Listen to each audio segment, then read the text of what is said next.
আসসালামু আলাইকুম সম্মানিত ভিউয়ার্স, একটা বিষয় আপনাদেরকে দেখানোর জন্য ভিডিওটা করতেছি।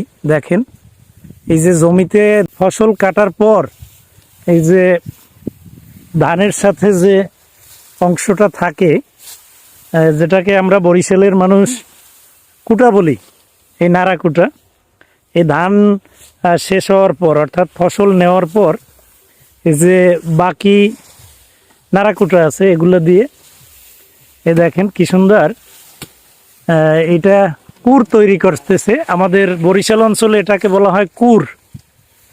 অর্থাৎ এই নাড়াকুটাগুলা এক জায়গায় সুন্দর করে রাখে, সংরক্ষণ করে ভবিষ্যতে, অর্থাৎ এগুলো গবাদি পশুর খাদ্য হিসাবে ব্যবহার করার জন্য।